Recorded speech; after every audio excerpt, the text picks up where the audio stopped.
आप सभी को नमस्कार। कल हमने जो क्लास की थी उसमें यह समझने का प्रयास किया था कि अंग्रेज किस तरीके से भारत में आकर यहाँ की राजनीतिक आर्थिक व्यवस्था को अपने नियंत्रण में ले लेते हैं एवं विभिन्न कानूनों की मदद से वह किस प्रकार से यहाँ पर शासन चलाते हैं। हमने 1773 का रेगुलेटिंग एक्ट देखा, 1784 का पिट्स इंडिया एक्ट देखा और हमने चारों चार्टर एक्ट पर थोड़ी चर्चा की थी, जो कि पर्याप्त थी आपके एग्जाम्स में सवालों के उत्तर दिए जाने के लिए। चलिए अब उसके बाद की चर्चा प्रारंभ करते हैं। तो आज जो डिस्कशन हम करने वाले हैं वो उससे आगे ही होगा, यानी 1858 का जो कानून था, 1858 का एक्ट। अच्छा, इस एक्ट में क्या व्यवस्था थी? तो इस एक्ट में सबसे पहली बात आप याद करिए, मैंने आपको बताया था कि 1882 में 84 में जो पिट्स इंडिया एक्ट आया था, उस पिट्स इंडिया एक्ट में एक व्यवस्था ये थी कि एक तो बना था कोर्ट ऑफ डायरेक्टर्स, एक बना था बोर्ड ऑफ कंट्रोल। याद करिए, एक कोर्ट ऑफ डायरेक्टर्स बना था और एक बना था बोर्ड ऑफ कंट्रोल। और मैंने ये भी आपको बताया था कि कोर्ट ऑफ डायरेक्टर्स जो था वह ईस्ट इंडिया कंपनी के नियंत्रण में था और व्यापारिक मसलों को देखता था। तो यह जो बोर्ड था, अब यहाँ इस कानून के माध्यम से इसको कैंसिल कर दिया गया, यानी इसको समाप्त कर दिया गया। यानी मैं यहाँ सीधा से COD लिख देता हूँ, कोर्ट ऑफ डायरेक्टर्स यहाँ पर समाप्त कर दिया गया। यहाँ पर एक व्यवस्था नई प्रारंभ की गई। अच्छा, इस बारे में आप समझिए, बात कब की हो रही है? 1858, यानी 1857 की क्रांति घट चुकी है, तो उसका तो महत्वपूर्ण प्रभाव पड़ेगा जो भी कानून आने वाला है। तो बिल्कुल इस कानून के द्वारा ईस्ट इंडिया कंपनी का जो शासन था भारत में, उसको पूर्णतः समाप्त कर दिया गया और अब से भारत की सारी जो ताकत थी वो ब्रिटेन के क्राउन में चली गई। यानी अब से ब्रिटिश क्राउन जो था वह भारत का चीफ होता था। ईस्ट इंडिया कंपनी जो ब्रिटेन की कंपनी थी उससे शासन समाप्त कर लिया गया, अब ब्रिटेन के क्राउन के नियंत्रण में आए। तो व्यवस्था कैसे प्रारंभ हुई, थोड़ा इसको समझ लीजिए। अब यह हुआ कि ब्रिटेन के ही अंदर एक ऑफिस बनाया गया, एक कार्यालय बनाया गया। मैं उसको ऐसे गोल दिखा देता हूं, इसको कार्यालय कहेंगे। इसके अंदर एक तो मुख्य व्यक्ति प्लस 15 अन्य, यह वो लोग थे, यानी कुल मिलाकर 16, एक मुख्य और 15 अन्य लोग मिलकर के भारत में व्यवस्था किस प्रकार से चलेगी इसके लिए काम करने लगे और यह रिपोर्ट करते थे वहां की संसद को, ये वहां की पार्लियामेंट को रिपोर्ट करते थे। एक और नया पद क्रिएट किया गया जिसे बोलते वायसराय, और वायसराय जो था उसकी मदद जो है ये कार्यालय भी कुछ मामलों में किया करता था। तो मैं एरो बना के मदद लिख देता हूं यहां पर। पार्लियामेंट क्राउन के अंडर होता था, जो वहां का क्राउन था, और ये वायसराय डायरेक्ट व्यक्ति होता था क्राउन का। यानी वायसराय जो था वो डायरेक्ट रिप्रेजेंटेशन था क्राउन का। इसकी मदद करने के लिए एक 15 प्लस 1 व्यक्तियों की एक कार्यालय बनाया गया जो संसद के अकॉर्डिंग संसद को रिपोर्ट करता था और पार्लियामेंट क्राउन को रिपोर्ट करती है। तो यूं तो इनके आज भी राज्य का चीफ जो है ब्रिटिश क्राउन ही है। और आपको पता होगा अभी वहाँ का जो क्राउन थी, अब तक क्राउन हम इसलिए बोल देते हैं जिसके सर पे ताज वह करेगा राज, सिंपल सी बात। तो अभी वहाँ पे जो ब्रिटेन की चीफ थी, हेड ऑफ स्टेट थी, उनकी मृत्यु हुई है। आप लोग मुझे कमेंट बॉक्स में बताइए कि उनका नाम क्या था, और कुछ जानकारी और देना चाहें तो दे सकते हैं। तो ये जो ब्रिटिश क्राउन है, अब आप समझिए, ये नया पद वायसराय क्रिएट किया गया। अभी तक क्या होता था? गवर्नर जनरल ऑफ इंडिया, तो अब उसको खत्म कर दिया गया। अब क्या हुआ? वायसराय। वायसराय कौन? क्राउन का सीधा रिप्रेजेंटेटिव, और संसद, और ये हुआ। और ये जो एक मुख्य ये जो व्यक्ति होता था, ये भी कैबिनेट स्तर का व्यक्ति होता था, ऐसे ही नहीं होता था। ये भी कैबिनेट स्तर का व्यक्ति था। इस तरीके से व्यवस्था अब चलने वाली है कब तक? देश की आज़ादी तक। जब तक हमारा देश आज़ाद नहीं हो गया, जब तक इसी प्रकार से व्यवस्था काम करेगी। और आप तो ये भी देखिएगा कि ये जो 15+1 लोग हैं, इनकी तो सैलरी भी इंडिया से जाती है, जबकि इनका कार्यालय जो है वो ब्रिटेन में बना हुआ है। तो इस प्रकार की बहुत सारी चीज़ें आपको देखने को मिलेंगी। चलिए आगे हम चर्चा करते हैं अगले कानून पर, 1861 के कानून पर। तो अगला है government of India act 1861, GOI लिख देता हूं, गवर्नमेंट ऑफ इंडिया एक्ट। अब 1861 का जो ये कानून है, इसमें क्या व्यवस्था है? इसमें बात तो महत्वपूर्ण है बहुत ज़्यादा, तो देखते हैं क्या है वो महत्वपूर्ण। एक तो इसमें यह व्यवस्था की गई कि बनारस के महाराज, पटियाला के महाराज, यानी महाराज ही लिख देता हूं मैं, पटियाला के महाराज और सर दिनकर राव एक व्यक्ति थे। 3 व्यक्तियों की बात मैं कर रहा हूं, बनारस के महाराज, पटियाला के महाराज और सर दिनकर राव। ये 3 व्यक्ति ऐसे थे जिनको पहली बार वायसराय की लेजिस्लेटिव काउंसिल जो थी, विधान बनाने की जो परिषद थी, उसमें जगह मिलती है। यानी यह बॉडी दिखाना चाहती थी कि हमने भारत के लोगों को कानून बनाने वाली परिषद में शामिल किया है। आप ये स्वयं सोच सकते हैं कि यह व्यक्ति कैसे रहे होंगे, वफादार रहे होंगे इनके प्रति, तभी इनको जगह मिली, क्योंकि कोई प्रेशर तो इनके पास था नहीं कि आपको उसी को रखना है, या जनता चुन के नहीं भेज रही है, इनको ही चूज़ करना है, तो जिसको इन्हें मर्जी है उसको चूज़ कर लिया इन लोगों ने। तो इन 3 लोगों को जो लेजिस्लेटिव काउंसिल थी,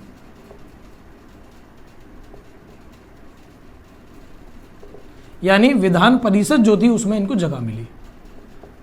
कौन सी Vidhan Parishad? Indian legislative council, जिसको मैंने बताया था 1853 वाली जो थी, वही उसी की बात हम कर रहे हैं। इसके अलावा यहां पर एक और चीज मिली है, 5 पहली बार 5 मंत्रालय में वर्ड यूज कर लेता हूं, 5 मंत्रालय यहां पर दिखते हैं हमें। यानी यहां पर सत्ता का विकेंद्रीकरण प्रारंभ किया गया ताकि सत्ता को अच्छे तरीके से चलाया जा सके। कौन कौन सी थे वो? एक था मिलिट्री, यानी सैन्य में उसे कह सकता हूं, एक था राजस्व, रेवेन्यू उसको कहा जा सकता है, एक था लॉ यानी कानून मैं उसे कहूं, और एक था पब्लिक वर्क एंड टैक्स, वित्त कह सकते हैं, वित्त व लोक कार्य, और जो अंतिम है वह था गृह। इन 5 मंत्रालयों की झलक हमें पहली बार इस कानून के माध्यम से नजर आती है। और उस समय लॉर्ड कैनिंग भारत के वायसराय हुआ करते थे, तो ये भी कह सकते हैं कि father of portfolio Lord Canning को कहा जा सकता है। लॉर्ड कैनिंग मैं यहां पर लिख देता हूं, और याद रखेंगे लॉर्ड कैनिंग ही भारत के प्रथम वायसराय थे और भारत के अंतिम गवर्नर जनरल, क्योंकि इसी व्यक्ति को ये कानून में कहा गया, तो जिस दिन कानून अप्लाई हुआ उसी दिन ये गवर्नर जनरल नहीं रहे, वायसराय बन गए, व्यक्ति यही थे। तो Lord Canning was the first viceroy of India and the last governor general of India. इस तरीके से आप याद रखेंगे। चलिए इसके बाद में और जो अगला कानून है उसमें छोटी सी बात है लेकिन बहुत महत्वपूर्ण बात है, उसको देखते हैं वो क्या है।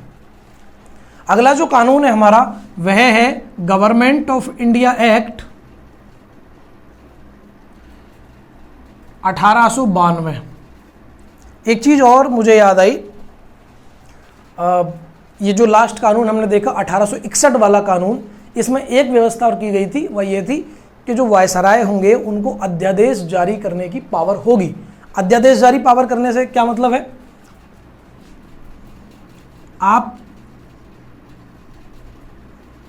आपने एक चीज़ देखी होगी, भारत में कुछ वर्ष पहले कृषि कानून लाए गए थे और कृषि कानूनों के पीछे मोटा मोटा 1 वर्ष तक ठीक ठाक हंगामा भारत में रहा, जिसके बाद में सरकार को उन्हें वापस लेना पड़ा। ये जो अध्यादेश थे ये जो 3 कानून थे ये अध्यादेश के द्वारा ही लाए गए थे। ये कानून कोई पार्लियामेंट सेशन के थ्रू वो जो रेगुलर या पारंपरिक जो तरीका उसके माध्यम से नहीं लाए गए थे। तो अध्यादेश जारी करने की पावर आज हमारे राष्ट्रपति के पास में, लेकिन वायसराय के पास में भी कभी वो हुआ करती थी। किस कानून के तहत आई थी? तो 1861 वाले कानून के तहत आई थी। और आज हमारे भारतीय संविधान के किस अनुच्छेद में है वो?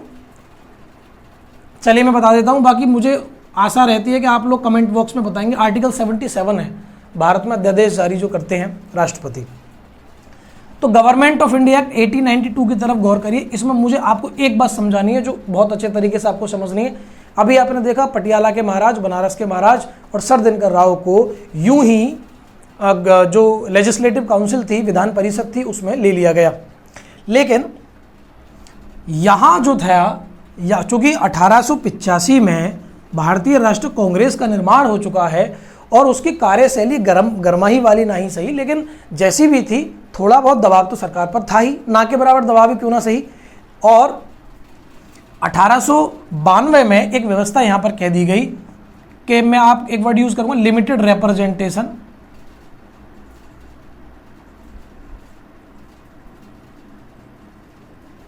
यानी भारत के लोगों का लिमिटेड, सीमित प्रतिनिधित्व।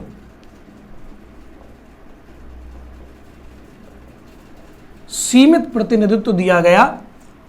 क्या? इलेक्शंस के द्वारा, तो कह सकते हो इलेक्शंस, लेकिन इनडायरेक्ट, अप्रत्यक्ष चुनावों के द्वारा। अप्रत्यक्ष चुनावों के द्वारा यह व्यवस्था यहां पर की गई। यानी इलेक्शंस तो नहीं कंडक्ट करवाए गए, लेकिन यह बोल दिया गया कि कुछ लोगों को चुनकर यहां भेजा जाएगा। तो सीमित प्रतिनिधित्व, बहुत कम संख्या में लोग, ऐसे ही कुछ महत्वपूर्ण लोगों के द्वारा वहां भेज दिए गए। अब जो मैं कानून डिस्कस करने वाला हूं 1909 का मार्ले मिंटो सुधार जिसको हम कहते हैं, वो बहुत बहुत ज्यादा महत्वपूर्ण है, वेरी इंपॉर्टेंट। क्या है जी ये मार्ले मिंटो सुधार? फोकस करते हैं।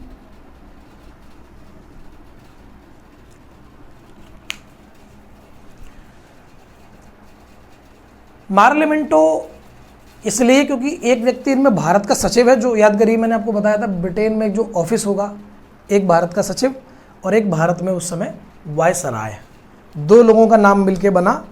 जैसे 1919 का जो कानून आएगा उसका नाम होगा मोंगटेऊ चेम्सफोर्ड सुधार। मोंगटेऊ कौन? भारत सचिव। चेम्सफोर्ड कौन? भारत में उस समय वायसराय थे। उसी प्रकार से मार्ले कौन और मिंटो कौन, आप समझ गए होंगे। पहला नाम किसका है और दूसरा नाम किसका है?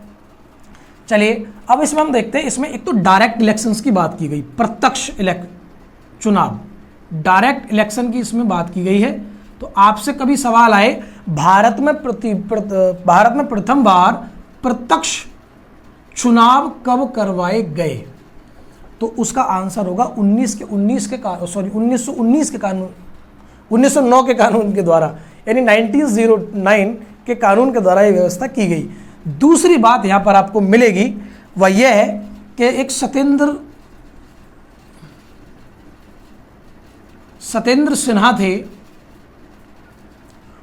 ये वह व्यक्ति हैं जिनको जो वायसराय थे इंडिया के, उनकी एग्जीक्यूटिव बॉडी में जगह मिली। अब आप सोच रहे होंगे इससे पहले भी जो 3 लोग, सर दिनकर राव, पटियाला के नवाब, बनारस के महाराज, इनको मिला था जगह। देखिए ये वायसराय है, एक होती थी इसकी एग्जीक्यूटिव बॉडी जो कानून को लागू करने का काम करती थी। एक प्रकार से मान लीजिए आज का मंत्रिमंडल भी लागू ही करता है, और एक बॉडी थी अलग से जो कानून बनाने का काम करती थी। अभी तक जगह मिल रही थी सिर्फ यहाँ, वो भी कुछ बोलने के लिए, क्या आप अपना पक्ष रख सकते हो कानून बनाने में, लेकिन कानून को लागू करने के लिए बेशुमार शक्ति की आवश्यकता होती है, पुलिस पावर्स की आवश्यकता होती है। ये वायसराय के नियंत्रण वाली एग्जीक्यूटिव बॉडी यानी कार्यकारी संस्था में थी। अभी तक किसी भी इंडियन को इस बॉडी में जगह नहीं मिली थी, एग्जीक्यूटिव बॉडी में जगह नहीं मिली थी।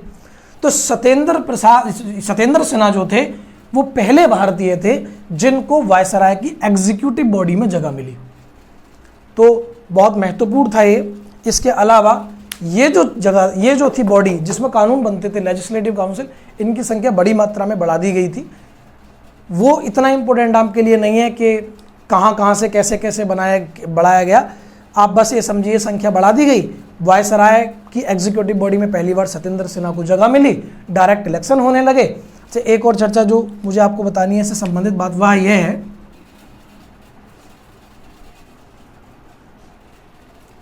आपने एक नाम सुना होगा कम्युनल अवार्ड।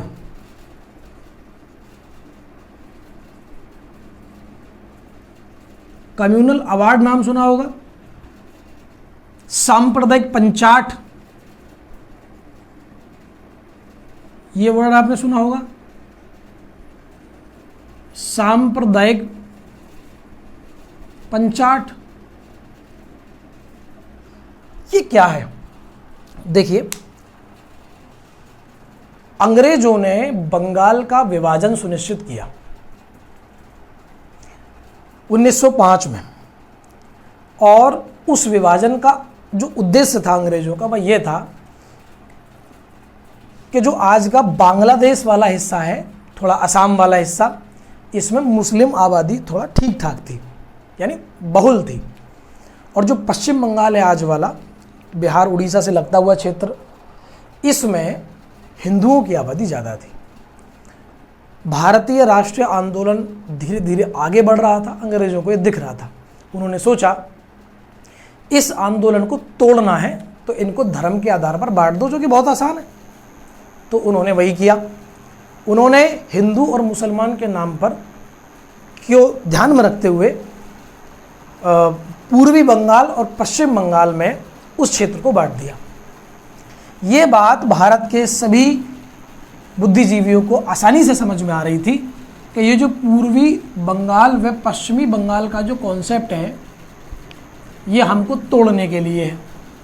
जब आप इतिहास पढ़ेंगे तो देखने को मिलेगा कि यहाँ पर एक दूसरे को लोगों ने राखी बांधी 16 अक्टूबर को, जिस दिन ये लागू हुआ।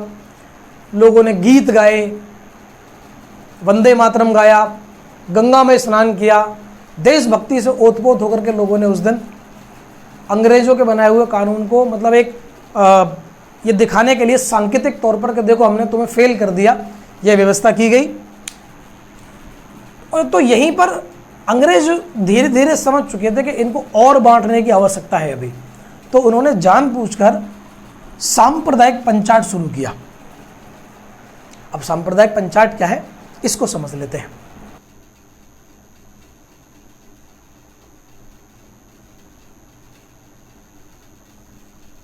सांप्रदायिक पंचाट, कम्युनल अवार्ड, इसका सीधा सीधा मतलब यह था, एक प्रकार का ये रिजर्वेशन था, आरक्षण था, राजनीतिक आरक्षण था, पॉलिटिकल रिजर्वेशन। किस तरीके से? मान लीजिए यह कोई क्षेत्र है जिसको आरक्षित कर दिया गया, रिजर्व कर दिया गया है, और बाकी ये सामान्य है क्षेत्र, ये सामान्य क्षेत्र है,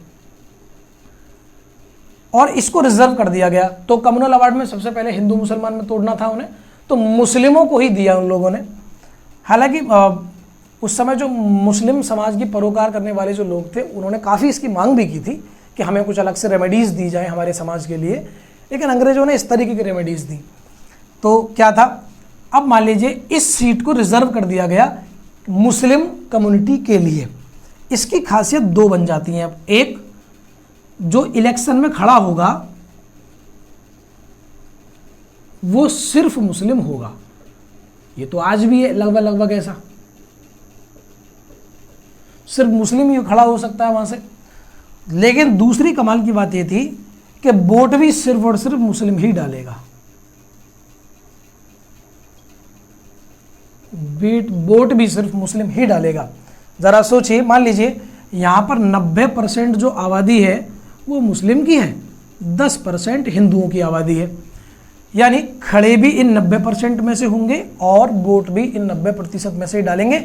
यानी ये जो 10% लोग हैं, इनका यहाँ पर रिप्रेजेंटेशन कह लो 0 हो गया, क्योंकि अगर ये मुस्लिम को ही वोट डालते तो इनका रिप्रेजेंटेशन तो होता ना, जब ये जीत के जाता कि हमने उसको वोट दिया था, उसकी सुनता वो किसी न किसी मामले में, लेकिन इनको तो वोट देने का अधिकार ही नहीं था। उसी प्रकार से दूसरा, यहाँ मान लीजिए 90% हिंदू हैं, इन तीनों में ले लीजिए, और 10% मुस्लिम हैं, तो इन सामान्य स्थानों पर मुस्लिम खड़ा भी हो सकता है और मुस्लिम वोट भी डालेगा। तो ये अपने आप में कुछ ऐसा था जिससे हिंदू मुस्लिम तनाव शुरू हो जाता, और ये हो भी गया धीरे धीरे। तो आप समझ पा रहे होंगे यहाँ पर मुस्लिम जो थे, इनको मुस्लिम का कहने का मतलब ये है कि उन्होंने मुस्लिमों को ही दिया। मैं इस बात को सिर्फ समझाना चाह रहा हूँ। तो मुस्लिमों को यहाँ पर पहली बार इस तरीके का अधिकार मिला। और कम्युनल अवार्ड में एक चीज़ और आप ध्यान रखेंगे कि पहली बार सांप्रदायिक पंचायत दी ही सिर्फ मुस्लिमों को गई थी। कब दी गई? 1909 में दी गई थी। डायरेक्ट इलेक्शन करवाए गए थे, संख्या में बढ़ोतरी कर दी गई थी, सत्येंद्र सिन्हा साहब को पहली बार एग्जीक्यूटिव बॉडी में जगह मिल गई थी। ये आपको बातें याद रखनी है, it is very important for exam. चलिए इसको आगे देखते हैं। 1919 तक क्या होता है। मॉन्टेग्यू चेम्सफोर्ड सुधार के नाम से भी जाना जाता है। मॉन्टेग्यू भारत सचिव, चेम्सफोर्ड भारत के वायसराय। आप समझ पा रहे होंगे, वही मॉर्लेमेंटो वाला। इसमें क्या व्यवस्था है जी? चलिए, अभी तक आपने देखा होगा कि एक बॉडी थी इंडियन लेजिस्लेटिव काउंसिल, जो कानून बनाने का कार्य करती थी, जिसमें पटियाला के सर दिनकर राव वगैरह इन सबको जगह मिली थी। इस बॉडी को समाप्त करके इसको दो भागों में बांट दिया गया। बोला गया आपसे इस बॉडी की जगह दो बॉडी होंगी। एक को बोला गया लोअर हाउस और एक को बोला गया अपर हाउस। ये जो अपर हाउस है यही आज की राज्यसभा है। यानी आज वाली जो राज्यसभा है उसका जन्म 1919 के कानून से ही हुआ है, एक तरीके से ये कहा जा सकता है। तो एक अपर हाउस, एक लोअर हाउस। दूसरी क्या व्यवस्था है जी? अभी मैंने आपको बताया था सांप्रदायिक पंचायत। तो भारत में और वंचित वर्गों के लिए भी सांप्रदायिक पंचायत की व्यवस्था कर दी गई। वो कौन थे? एक थे सिख, दूसरे थे भारत में रहने वाले यूरोपीय, तो मैं भारोपीय लिख देता हूं, तीसरे थे ईसाई, और चौथे थे आपके एंग्लो भारतीय।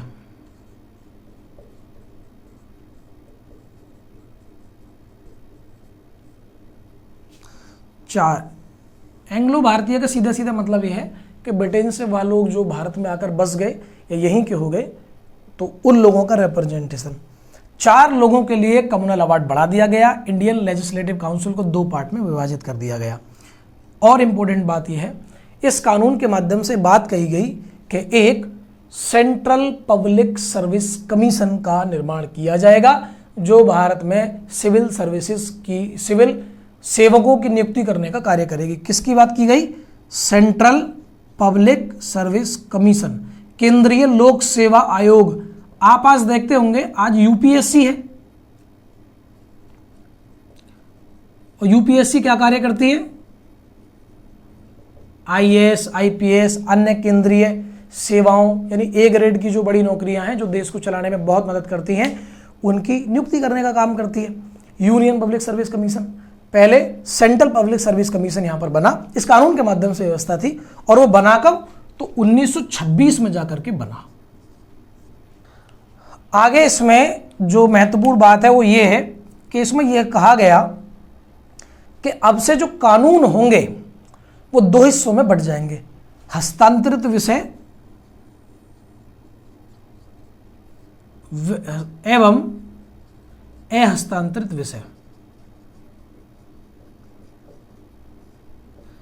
हस्तांतरित अहस्तांतरित विषय 2 में बांट दिया गया। यानी एक विषय वह जिनमें जो उस समय के वायसराय थे उनकी मतलब उनकी ही परमिशन के बाद में कानून बन सकता है, यानी एक तो रिजर्व है, वो उनके लिए ही रिजर्व कर दिया गया, वही बनाएंगे। दूसरा जो हाउस है वह निर्माण कर सकता है। तो 2 बातें हो गई, एक तो जिन पर बना ही नहीं सकते, तुम्हारा अधिकार ही नहीं है भारतीयों इन पर बनाने का, यानी इन पर बोलने का, ये सिर्फ और सिर्फ वायसराय ही देखेंगे या गवर्नर ही देखेंगे, राज्यों में गवर्नर हैं वही देखेंगे, आप उन पर कानून पर बात नहीं करेंगे।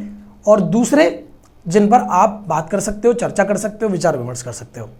तो दो प्रकार से बना के डायरकी का निर्माण यहाँ पर हुआ, हस्तांतरित और अहस्तांतरित विषय की यहाँ पर बात की गई है। और एक महत्वपूर्ण बात और मैं आपको यहाँ पर बता दूं, मैं यहाँ लिख देता हूँ, वो ये है इस कानून में पहली बार फर्स्ट टाइम ये कहा गया कि इस कानून में जो सुधार होना है इसके लिए एक कमीशन का निर्माण किया जाएगा। इस कानून में सुधार होना है उसके लिए कमीशन का निर्माण होगा, यानी कमीशन बनेगा। और इस कानून में लिखा था, इसीलिए भारत आया था साइमन कमीशन। अब आपको सब याद आ गया होगा Simon commission, go back, Lala Lajpat Rai की लाठी लगने से छाती पर मौत, बड़ा विरोध प्रदर्शन, लाला लाजपत राय की हत्या का बदला लेने के लिए सैंडरसन की हत्या, सरदार भगत सिंह एवं उनके साथियों के द्वारा। आपको सब याद आ रहा होगा साइमन कमीशन के नाम लेते ही मेरे। तो आप समझ पा रहे होंगे 1919 के कानून में कितना महत्वपूर्ण चर्चाएं यहाँ पर जो है या रिफॉर्म्स यहाँ पर लाए गए हैं। हमने इन सबसे संबंधित चर्चा कर ली है। अब हम आगे जो महत्वपूर्ण कानून है वो है 1935 का कानून, लेकिन इसके बीच में कुछ छोटी छोटी घटनाएं हैं जो मुझे आपको बताना बहुत ज़रूरी है। चलिए उनको भी देखते हैं। साइमन कमीशन भारत आता है। साइमन कमीशन के बाद में 3 गोलमेज सम्मेलन होते हैं। उसके बाद में एक महत्वपूर्ण घटना है पूना पैक्ट की। उसके बाद में होता है भारत शासन अधिनियम 1935 का भारत में आगमन। अगर आप भारत के 1935 अधिनियम को समझना चाहते हो तो आपको उससे पहले घटी हुई घटनाओं के बारे में भी जानकारी होनी चाहिए। तो उन घटनाओं को भी इसलिए समझते हैं, क्या वो घटनाएं थी। अभी तक आपने देखा कि यहाँ जो हो रहा है इसमें अंग्रेज ही दिख रहे हैं, अंग्रेज ही सब कुछ कर रहे हैं। बाकी उसके अलावा मुस्लिम लीग का निर्माण हो चुका है, हिंदू महासभा बन चुकी है 1916 में हरिद्वार के अंतर्गत, और मुस्लिम लीग बनी चुकी है 1906 में ढाका के अंदर। वो अपने अपने कम्युनिटी की बात कर रहे थे, लेकिन भारत में एक कम्युनिटी ऐसी भी थी जो इन सबसे ज़्यादा मतलब बुरी स्थिति में थी, सबसे ज़्यादा वो जो है पीड़ित थी। और उस कम्युनिटी को आज तो दलित कह देते हैं, लेकिन उस समय अछूत कहते थे। आज में दलित वर्ड इस्तेमाल आज हम करते हैं, हालांकि संविधान में भी कहीं दलित वर्ड का इस्तेमाल नहीं किया गया है। संविधान में तो सब अनुसूचित जाति शब्द का इस्तेमाल है, यानी वैसी जातियां जिनको लिस्टेड कर दिया गया है, अनुसूचित कर दिया गया है। लेकिन आमतौर पर इस शब्द का इस्तेमाल होता था। एक वर्ड था अछूत। तो मैं आपको एक छोटा सा वह समझिए कि जैसे हमारी पुरानी जो व्यवस्था चली आ रही है, जिसके अंदर ब्राह्मण होता है, क्षत्रिय होता है, वैश्य था और शूद्र थे। ये 4 कम्युनिटी हमें जो दिखती हैं यहाँ पर। शूद्रों में भी 2 प्रकार के शूद्र हैं, एक तो अछूत और एक जिनको छुआ जा सकता था, छूत। शूद्रों की जो कंडीशन थी वो भारत में चली आ रही व्यवस्था में इतनी गंदी थी, इतनी बुरी, इतनी दयनीय थी कि कोई भी अगर उनकी स्थिति को देखता बाहर से आकर तो अमूमन यही सोचता कि क्या ज़िंदगी ये लोग जीते हैं।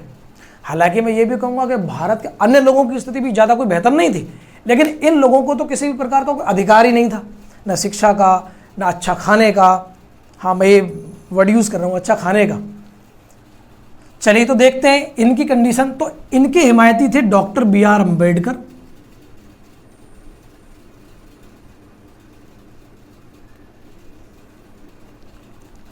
Doctor B.R. अम्बेडकर मोटा मोटा यहां तक पहले ऐसे व्यक्ति नजर आते हैं जिन्होंने इतनी बड़े स्तर पर शिक्षा प्राप्त की, और उनके जीवन की कुछ ऐसी घटनाएं रहीं जिनके कारण उनका जो मोड़ है वो इस आंदोलन की तरफ, यानी लोगों को अधिकार की तरफ मुड़ पड़ा।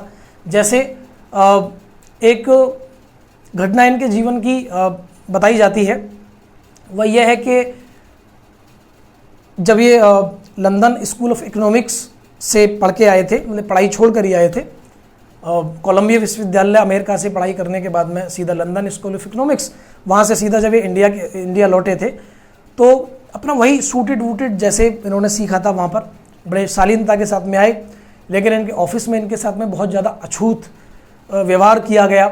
बहुत ज़्यादा परेशान हुए, नौकरी छोड़ दी और संकल्प लिया। इन्हें लगता था, डॉक्टर अंबेडकर लिखते हैं कि मुझे लगता था कि जो मेरी कम्युनिटी है उसके साथ में भेदभाव इसीलिए किया जाता है ताकि वो लोग गंदे हैं या ठीक ठाक नहीं दिखते या मतलब अनएजुकेटेड हैं, लेकिन मेरे जैसा व्यक्ति जो इतना एजुकेटेड है, साफ शुद्ध कपड़े, बढ़िया कोट वोट सूट इस तरीके से आया है, उसके साथ में भी इनका इस तरीके से व्यवहार है, तो कहीं ना कहीं इनका बहुत बड़ा मतलब है। इसके पीछे कुछ और कारण है। तो डॉक्टर अंबेडकर, यही है वो घटना थी जिसको संकल्प लेते हैं वो एक कि भाई मैं अब से जब नौकरी छोड़ते हैं वो संकल्प लेते हैं कि अब से मैं समाज के लिए, इस कम्युनिटी के लिए काम करूंगा। तो डॉक्टर बी आर अम्बेडकर का उदय यहाँ पर होता है। ये मैं इसलिए बता रहा हूँ ताकि कम्युनल अवार्ड फिर बाद में जाके अछूतों को भी मिलेगा। तो डॉक्टर अम्बेडकर का उदय होता है और यहाँ पर कम्युनल अवार्ड आता है। और कम्युनल अवार्ड क्या था कि रिफॉर्म्स जो होने हैं कानून में, वो क्या रिफॉर्म्स होने हैं उन पर चर्चा करने के लिए, लेकिन इसमें कोई अंग्रेज नहीं था। तो इसका इतने बड़े स्तर पर विरोध हुआ, बहुत ज़्यादा विरोध हुआ। आपने साइमन कमीशन गो बैक के नारों के बारे में ज़रूर सुना होगा। साइमन कमीशन गो बैक, इसमें जिनको पंजाब के शेर कहा जाता है लाला लाजपत राय, इनकी छाती पर लाठी लगने से इनकी मृत्यु हो गई। कम्युनल अवार्ड 1928 में इंडिया में आया और वापस चला गया क्योंकि ये सक्सेसफुल नहीं हो पाया, ये फेल हो गया। और इसके बाद में यह कहा गया कि भारत के सभी दल के जो नेता हैं वो आइए ब्रिटेन में, और एक मेज थी गोल मेज, उसको गोल मेज सम्मेलन ही कह दिया गया। वहाँ के प्रधानमंत्री के नेतृत्व में एक मीटिंग का आयोजन किया जाए ना, वहाँ पर हम सबकी बातें सुनेंगे, क्योंकि इंडिया में ये सक्सेसफुल नहीं हो पाया। तो वहाँ पर फिर हर दल के नेता वहाँ पर जाते हैं। तो यहाँ क्या होता है, पहली बार वहाँ कांग्रेस के नेता पहुँचते ही नहीं हैं।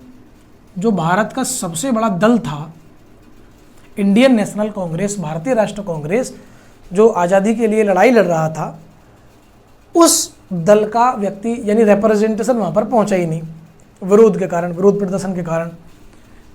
और इसीलिए ये सफल नहीं हो पाया। ये हुआ 1930 में पहला, 1931 में दूसरा और 1932 में तीसरा, 3 गोलमेज सम्मेलन हुए। 1931 में महात्मा गांधी यहाँ से पहुँचते हैं कांग्रेस की तरफ से, और भी अन्य लोग होते हैं। डॉक्टर बी आर अम्बेडकर भी पहुँचते हैं और डॉक्टर बी आर अम्बेडकर और महात्मा गांधी के बीच में बहुत सारी दलीलें भी होती हैं।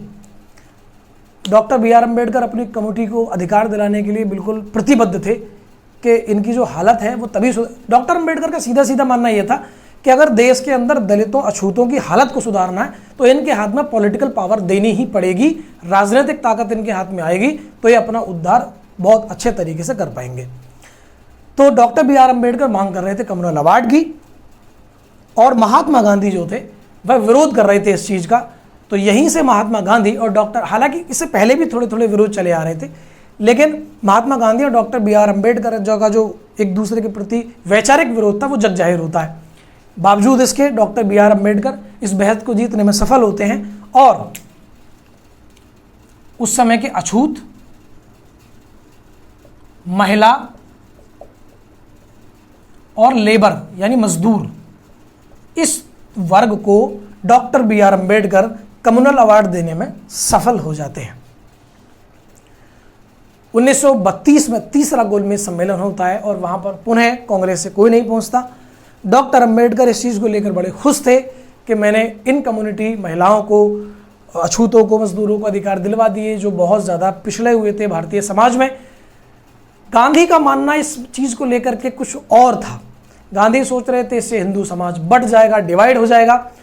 तो इसीलिए गांधी जो थे वो डॉक्टर बी आर अम्बेडकर के खिलाफ यरवदा जेल के अंदर पूना में वो हड़ताल पर बैठ जाते हैं, भूख हड़ताल पर बैठ जाते हैं कि डॉक्टर बी आर अम्बेडकर जब तक आप इन चीज़ों को नहीं छोड़ोगे कम्युनल अवार्ड को, मैं जब तक कुछ नहीं खाऊंगा।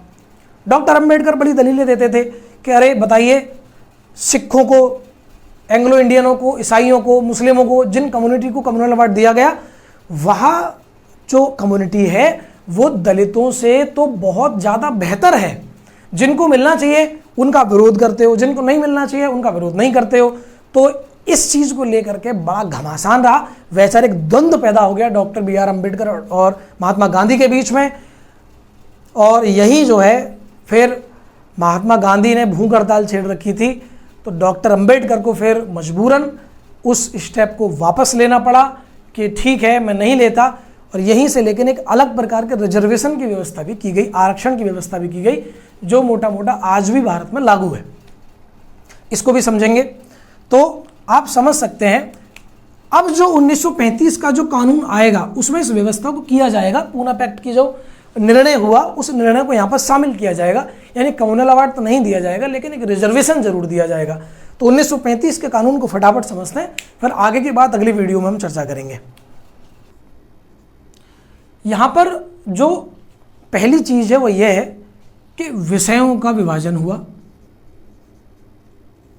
विषयों का विभाजन, हमारे भारत की जो संविधान है हमारे भारत का, उसमें 7वीं अनुसूची के अंतर्गत विषयों का डिवीजन किया गया है। कौन कौन से विषय उसमें पाएंगे आपको?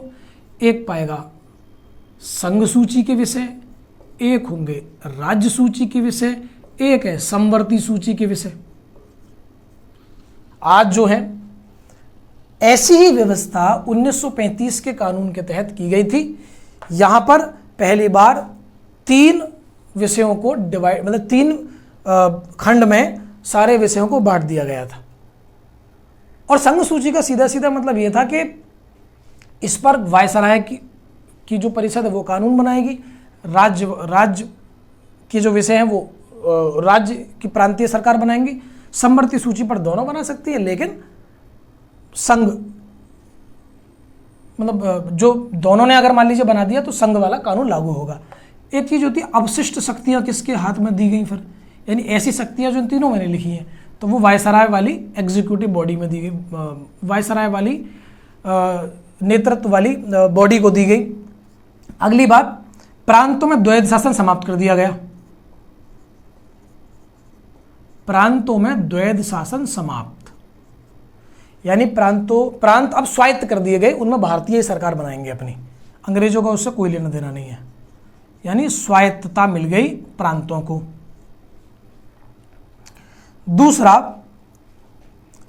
यहां पर केंद्र में द्वैध शासन का प्रारंभ हुआ।